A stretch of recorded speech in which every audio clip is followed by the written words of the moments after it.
Welcome back. The FDA is finally changing its mind on peptides. Here's everything you need to know. If you've been following health and fitness for any amount of time, you've heard of the word peptides. Maybe you used them, maybe your doctor recommended them, or possibly you've been quietly sourcing them from a gray market because the FDA left you with no other option. It seems 2026 is shaping up to be one of the most significant years in peptide history.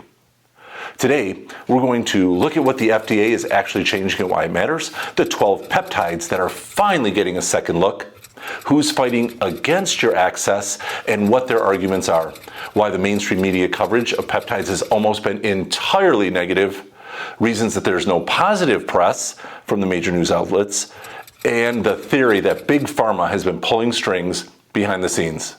Let's get into it. What the FDA is changing. There's a lot of misinformation out there. Let's cover the facts up till now. Back in 2023, under the Biden administration, the FDA quietly moved nearly 20 peptides to what's called Category 2, a list reserved for substances deemed to have significant safety concerns. What that practically meant is that compounding pharmacies, the pharmacies that mix custom medication for patients, could no longer legally produce them. Overnight, practitioners who have been prescribing BP-157 or TB-500 for injury recovery and over a dozen other peptides for legitimate therapeutic purposes had the rugs pulled out from under them. Ironically, on April 15, 2026, the FDA published one of the most consequential regulatory updates the peptide space has ever seen. Effective April 22, 2026, just 7 days later, 12 of those peptides are being removed from Category 2. That's one small step for man, one giant leap for mankind. The FDA has scheduled formal advisory committee meetings on July 23rd and 24th. Purpose to begin the process of potentially adding them back to the list of substances that licensed compound pharmacies can legally produce. This is called the 503A bulk list. Once added to that list means doctors can legally prescribe. Licensed pharmacies can produce it, and patients receive a clean tested pharmaceutical grade product. Holy Now, who to thank for this? HHS Secretary Robert Kennedy Jr., who oversees the FDA, has been publicly vocal about this shift, going as far as to tell Joe Rogan, and I'm paraphrasing here, he believes the previous administration moved these peptides to the restricted list illegally. During the Biden administration, they illegally moved those to Category 2, which says do not formulate. Because the legal threshold requires actual evidence of safety concerns. Kennedy argues that evidence wasn't there. Kennedy also made a point that most everyone already knows. Banning these compounds didn't stop people from using them. It just pushed them into a gray market. Ordering from overseas vendors, many which are producing substandard or contaminated products. That's not a fringe view. This is coming from the head of Health and Human Services. Scott Brunner, for the Alliance for Pharmaceutical Compounding, probably described it the best. It's all over social media. The black market and the gray market are running amok. And we would argue that American consumers would be a lot better off if FDA would allow compounding of peptides that have demonstrated track records of safety. The bottom line, just like most government regulations, didn't make peptides disappear. It just made them less safe. What's happening now is a course correction. Thankfully, a formal process to bring these compounds into a regulated, medically supervised framework where quality can actually be guaranteed is starting to happen. Wall Street apparently is happy as well. Hims & Hers, the telehealth company, saw the stock price jump 9% in pre-market trading the day of this announcement. The 12 peptides being reviewed. What are the actual 12 compounds that we'll be evaluating across 2 meetings? Here's the breakdown. July 23rd, 2026, the first 4. BP-157, body protection compound 157. This is the big one. BP-147 is probably the most widely discussed peptide in the fitness and recovery industry. Oddly, The FDA is evaluating it specifically for ulcerative colitis. Don't fucking ask me how they went in that direction. Everyone knows, apparently except for those board members, BPC is remarkable for tissue repair, tendon healing, and reducing inflammation. While human trials are limited, evidence from thousands of users are hard to ignore. And even if one is skeptical of the real scientific data, there is something that tops that. Joe Rogan. Joe said he used BP-157 for tendonitis in his elbow and it was gone in 2 weeks. Now, thankfully, Joe did not watch My Big Fat Greek Wedding, otherwise the FDA would be studying Windex for a cure to just about everything. Somebody gave me the mati. Put some Windex. Oh, gosh, please, please. TB-500, thymosin beta-4 fragment, being reviewed for wound healing. This 7 amino acid fragment promotes cell migration through actin cytoskeleton remodeling. Now, for those of you who don't know what actin cytoskeleton remodeling is, really, people, what were you doing in 8th grade science class that you missed this? KPV, a tripeptide derived from alpha MSH, being evaluated for wound healing and inflammatory conditions. Unique because KPV can actually enter intestinal cells through specific transporters, making oral dosing potentially viable, which is rare for peptides. MOTS-C, on the FDA's radar for obesity and osteoporosis. This is a mitochondria-derived peptide involved in metabolic regulation. Think of it as one of the body's own signals for metabolic efficiency, ranging from improving fat loss to increased physical performance and lean muscle retention. July 24th, 2026, the next 3. Emideltide, known as DSIP, delta sleep-inducing peptide, being reviewed for opioid withdrawal and chronic insomnia and narcolepsy. DSIP has a fascinating profile, modulating sleep architecture, and has been studied for its potential in addiction medicine.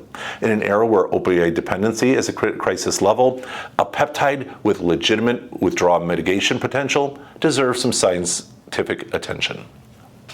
Semax, originally developed in Russia, Semax is a nootropic peptide that has a strong following in the cognitive enhancement community. It modulates BDNF, brain-derived neurotrophic factor. Semax has been in clinical use in Russia for decades. Epitalon, a tetrapeptide derived from the pineal gland associated with anti-aging and telomere regulation, but so far only in animal studies.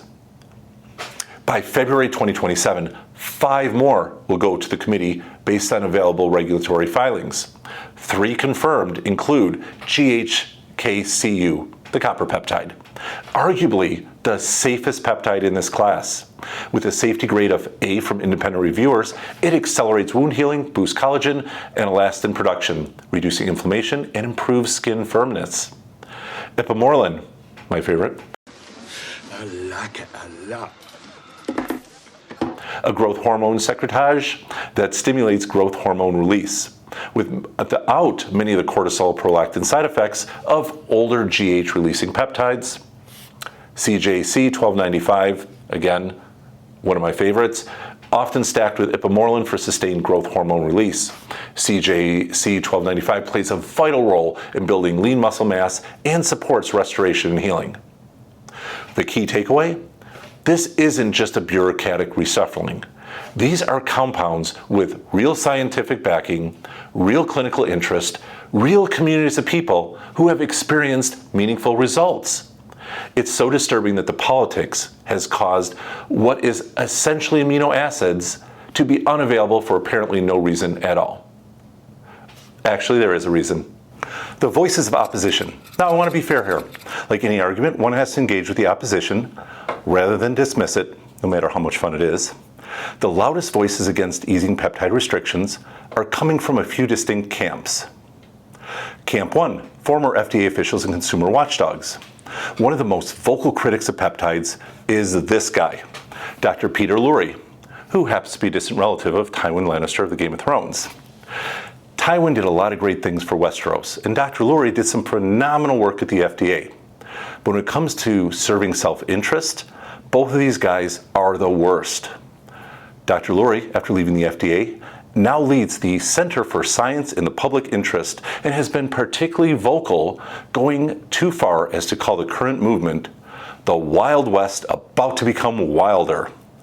In addition to adding, I don't see why one would take the path of a proper drug approval process if there's this less rigorous alternative path to market. His concern is that allowing peptides to be compounded without going through the standard clinical trial process undermines decades of drug safety infrastructure. If compounding becomes easy work around the FDA's approval process, that's a problem. We get that. But here's the "f*** you, Dr. Lurie" argument. The standard drug approval pathway costs upwards of $1 billion and takes over a decade. The pathway exists to help pharmaceutical companies recoup investment on patentable drugs. Most peptides being naturally occurring amino acid chains, which are not patentable. So no pharma company is going to spend $1 billion to bring BPC-157 through trials when they can't own it at the end. The choice isn't between FDA-approved peptides and unregulated compounded peptides. The choice is between regulated compound peptides and gray market peptides from overseas. Framing the former as dangerous while ignoring the latter is intellectually dishonest. Camp 2, academic researchers. Dr. Eric Topol of the Scripps Institute, who aside from having an unlimited tanning membership, has an odd obsession with wearing pink shirts. Aside from that, Dr. Topol refers to peptide advancements, and I quote, "a disaster in the works," saying these peptides have no data to support safety and efficiency. The no data claim deserves some scrutiny. How does someone ignore hundreds of peer-reviewed studies on BP-157 alone? The limitation is that most are animal studies, not large-scale human trials. There's a difference between no data and data that hasn't been replicated in phase-free human trials. One is a rhetorical argument, the other is an accurate scientific statement. Now, it might be worth mentioning that the Scripps Research Institute is a nonprofit that translates basic scientific discoveries into FDA-approved drugs exclusively for the pharmaceutical companies. Now, Dr. Topol loves public speaking gigs. So, my personal suggestion is the next public forum, let's provide a complimentary ticket to this guy. And maybe let Luigi explain the importance of having affordable access to groundbreaking medicine his way. Camp 3, the sports doping authorities. Several of these peptides, including BPC-157 and TB-500, are on the World Anti-Doping Agency's banned substance list. If you compete professionally, that matters enormously. For everyone else, WADA banning a substance tells you it works. After all, why would you ban a substance, according to the above experts, that's proven to do not a damn thing? How about the media's coverage? Something that I think deserves its own segment. The media coverage of peptides, if you've done any Google searching on this topic, you've noticed a pattern. Virtually every major news outlet has published articles on peptides in the last 12 to 18 months. Framing has almost uniformly been negative. Are we talking minor side effects or something more serious? Yeah, Tom, some researchers have even expressed concern that cancer cell growth could be a possibility. If you don't believe me, let's quickly run through a few. CNN, in an article calling the peptide trend, quote, "the circus of unproven, expensive, and possibly dangerous offerings promoted by wellness and longevity clinics." CNN quoted a researcher calling peptides unproven in the headline. The New York Post produced a piece on the peptide gray market where people are DIYing GLP-1s and Botox, framing the issue as reckless self-experimentation. PBS News, a supposedly unbiased network, quoted the former FDA officials, calling the regulatory shift a profound threat. NPR, another one that's neutral, covered the story with the headline, "The government may soon lift restrictions on some peptide treatments." Technically neutral. Then the body of the piece almost exclusively emphasized expert skepticism and safety concerns. Even Ars Technica framed the FDA review as RFK Jr. forcing the FDA to reconsider peptides after the 2023 ban. language that positions Kennedy as a political actor overriding science rather than correcting a regulatory overreach.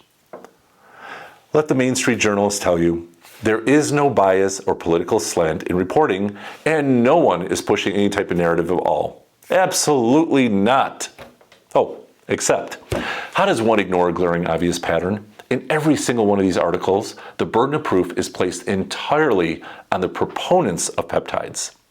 The risks are always front and center. The benefits, like well-documented research, thousands of real-world user experiences, even the legitimate therapeutic applications, entirely absent or buried in the final paragraph. The word unproven appears in virtually every headline. Strangely, since being journalist, no journalist ever asked, unproven by whose standards? The FDA approval process? Oh, that one. The one that takes 10 years and $1 billion, a process structurally inaccessible for any corporation that isn't a Fortune 500 company. The media loves applying pharmaceutical trial standards to basic compound wellness therapies, simultaneously ignoring the alternative, potentially groundbreaking medicine that is accessible and affordable for everyone, without the extreme side effects of some popular prescription medicine. So far, no peptide has exhibited life-threatening side effects. Now, of course, no journalist mentioned in the interview that FDA-approved drugs have side effects such as depression and suicidal thoughts, and one of my favorites, rectal bleeding. Next time you hear a news station proclaim balanced reporting, ask your doctor if listening to bullshit is right for you. Why you're not hearing the positive side effects?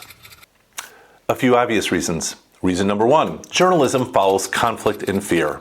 A story with injectable peptide heals athlete's torn tendon in 6 weeks is not a headline that will get any clicks. Now, unproven injectable peptides trending on TikTok poses severe cancer risk. That sells. Fear drives engagement. Unfortunately, it's the economics of media attention. Reason two, the positive voices don't have institutional megaphones. The researchers, compounding pharmacists, functional medicine doctors, who are seeing real results with peptides every day, they're in private practice. They're not affiliated with major research universities issuing press releases. They don't even have PR teams. They're on podcasts, often behind paywalls or in communities like YouTube. Meanwhile, the critics, former FDA officials, academic researchers at prestigious universities, they have press offices and are on the media's Rolodex as experts. They get quoted. The practitioner who's watched BPC-157 help a dozen patients with tendon or muscle damage, they're not in anyone's contact list. Reason four, advertising. Funny how things always come down to dollars. Look at the ads on any major news network, website, or broadcast. Pharmaceutical companies are among the largest advertisers in America. Interesting fact, in 2024, pharma ads made up 24.4% of the evening ad minutes on major news networks like CNN, and this is per the Wisconsin Watch. Now, on top of selling out truthful information not to offend the pharmaceutical industry, I would just ask one favor. If you're fucking me over on the truth, don't have that perpetual scrawl on your face, and at least pretend to smile so it can have some entertainment value. Thanks, Anderson. Now, is Big Pharma suppressing peptides? The part everyone's been waiting for. Is there a room somewhere where pharmaceutical executives are plotting to ban peptides? Don't be silly. My God, that's not how it works. It's actually sitting around a fireplace sipping a 21-year-old Highland Park Scotch at the Semax Golf Club in New York. FYI, membership is invite only and the initiation fee is $1 million. That's how it's done. So draw your own conclusions. Fact one, most of the 12 peptides being reviewed cannot be patented. They're amino acid sequences that occur naturally. No company can own them. Therefore, no company can charge $1,500 a month for them indefinitely. The economics of pharmaceutical development and the billion-dollar drug approval process. They're structurally incompatible with non-patentable compounds. Fact two, RFK Jr. himself has explicitly framed this as pharma suppression issue. He stated publicly that the FDA's actions on peptides and on psychedelics, stem cells, raw milk, hyperbaric therapy, and other alternative treatments constitute aggressive suppression of products that cannot be patented by pharma. Now, you don't have to agree with everything RFK Jr. says. I don't. Just recognize that the structural incentive he's describing is real. Fact 3, the timing of the 2023 ban is worth noting. The Biden-era FDA moved 19 peptides to the restricted Category 2 list in 2023, right as GLP-1 drugs were becoming the hottest pharmaceutical product in history. Compounded semaglutide was cutting into Novo Nordisk's market share. Not good. The regulatory tightening happened to just coincide with that competitive threat. Again, correlation is not causation, but these aren't random data points. The question isn't whether a shadowy pharma cabal controls the FDA to produce misinformation. Of course not. That's Anthony Fauci's job. The question is whether a regulatory system that is heavily influenced by pharmaceutical industry funding and revolving door employment relationships is structurally capable of making unbiased decisions about non-patentable compounds that compete with pharmaceutical products. So where does this leave us? The FDA advisory meetings are scheduled for July 23rd and 24th, 2026. The public comment period for the docket, this one right here, closes on July 22nd, which means you can submit a public comment. Share your experience. Tell the committee what these compounds have meant for your health, your recovery, and your quality of life. This is one of those rare moments where the process is actually open, so don't waste it. If BPC-157 helped you recover from an injury that conventional medicine shrugged at, submit a comment. If TB-500 got you back in the game when your doctor told you to rest for 3 months, submit a comment. If you've been sourcing from the gray market vendors because you had no other option and you would like a clean, regulated supply, for God's sakes, submit a comment. Trust me, the people who want to keep these compounds restricted will be submitting comments. Pharmaceutical companies will have lawyers writing lengthy formal submissions. The only thing that will counterbalance that is volume. Real people, real experiences, real voices, and that's a future worth fighting for. So do me a favor, skip commenting below. This isn't about me. Go to this URL right here and comment about your peptide experience. The website and FDA meeting number is also in the description below. Look for a follow-up video as I'll be watching the 2 hearings in July. Hit the subscribe button if you want to stay in the loop. And as always, stay curious, stay optimized. I'll see you on the next one.